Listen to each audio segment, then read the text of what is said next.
Bago pa po sila nagsama, kami po. Alam mo ba to, Angelita? Oo. Alam mo naman pala, tapos magre-reklamo ka po. Okay, so ano nangyari sa inyo noon, Mariel? Bakit hindi natuloy ang una ninyo? May nangyari sa kanila kasi. Okay, so totoo bang naghalikan kayo sa jeep? Opo. Tapos,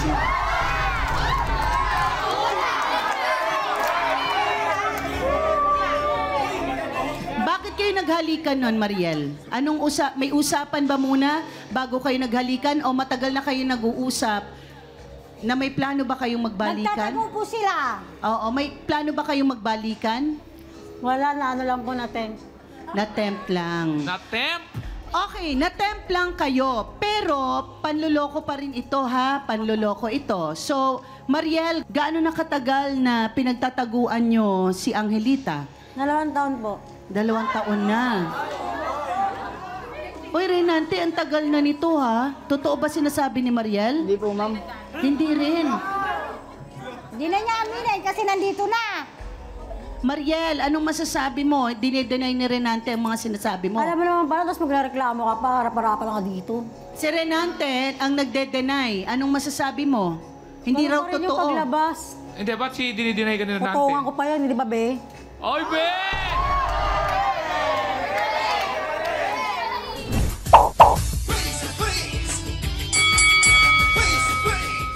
Kasi po yung pate po kasi namin homemade po. Eh yung pate niya po gawang lang po. Gawa lang sa labas. Opo. So, saan nagsimula itong gulo nyo? Bakit kinaiinggitan si Nanay Yolanda sa tingin mo? Nalaman po namin na kinaingitan niya si Nanay Yolanda. Yung kaibigan niya po kasi sinasabi niya sa amin. Kaya nalaman namin na ganun yung Katulad ng? paninira po. Yung kaysa daw po yung kahit homemade yung gawa namin, eh kahit panis na daw po, binibenta pa po namin. Totoo ba ito, Ate Liza? Hindi po totoo yan, sinasabi po. O Nicole, hindi raw totoo. Siyempre po, kwento niya yan. Masama kami dyan. Bakit nila kinaiinggitan ang pagiging friendly ni Nanay Yolanda? Eh kasi pala kaibigan naman talaga itong si Nanay Yolanda.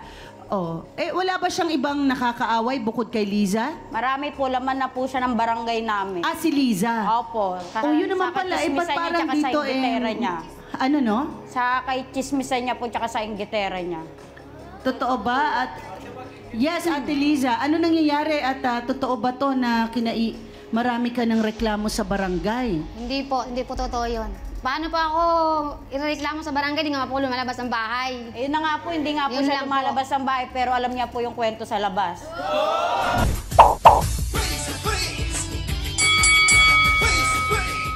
Pero ilan kayong nagiinuman nung gabi na yon? Ano po, nasa mga 10 ata, pero may dumadating pa na may mga dumadating pa na ibang mga bisita. Opo. Okay, bakit may okasyon ba?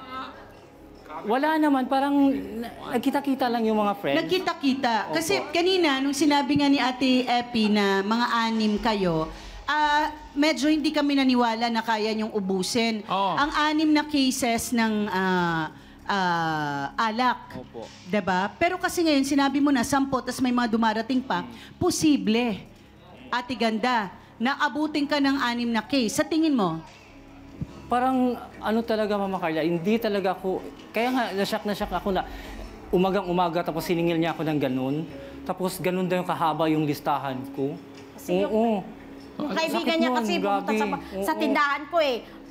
Ano mo na daw kay Ganda eh. Bigay ng bigay naman ako.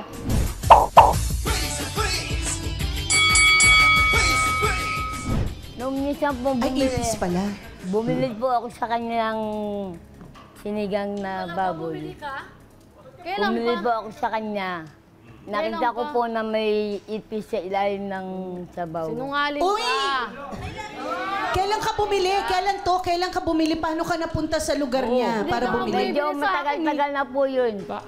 Bakit? Matagal-tagal na. December po siya nag-umpisa. Gaano na kayo katagal na nagtitinda ron sa kanderya na yun? Mas nauna po ako sa kanya magnegosyo. Mga gano'ng katagal? Okay. Gaano na katagal, Nanay Elvira? Mga ano na po, 1 year na po. Mas nauna na konti. Okay, oo nga. Pero Nanay Elvira, ito ba maaalis mo sa pag-iisip namin na baka kaya sinisiraan mo lang dahil biglang nagkaroon ka ng kakompetensya? Hindi po, ma'am. Pero sino mga pinagsabihan mo na merong patay na ipis dun sa sabaw ni Ate Navy Lee? Yung mga kaibigan ko po na nagpupunta sa kanya, na naamoy din po nilang amoy ipis yung sabaw. Sandali, Mama Carla, ba't kayo bumili ng Lasang sinigang? Wala kayong sinigang? Ba't po kayo bumili ng sinigang? Bakit kayo napunta ron at Eka, bumili di ba ng ako- sinigang? Bumili po ako ng sabaw kasi wala po akong tindang sinigang dahil ang ano ko mga baboy na may yung apritada.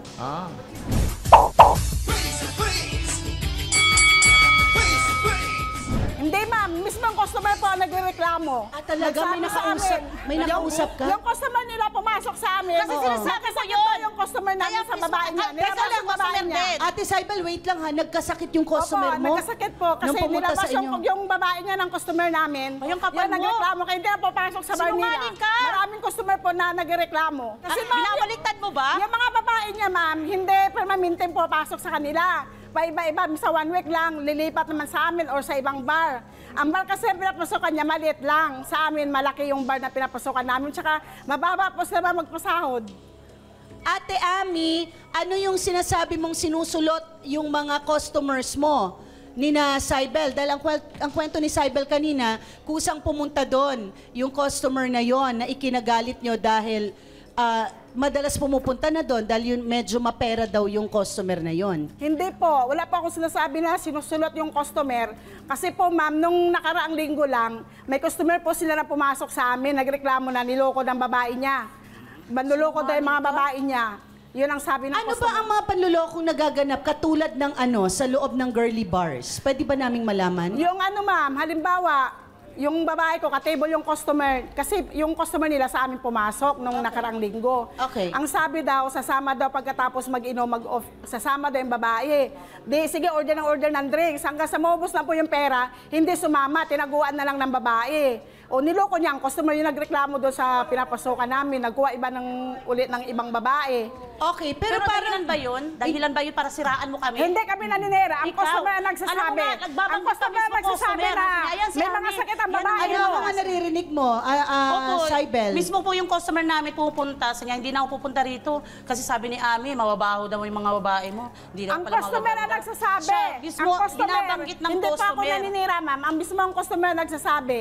Na Lagi ang po mga kami babae niya, nagdadagdagan manluloko, niya may sa sakit. labas, ma'am. Okay. Dahil sa ganyan. Paulit-ulit natin naririnig Opo. yung sakit katulad ng anong sakit ang sinasabi, Ate Ami? Yung nagkasakit ng tulo daw, ma'am, yung customer.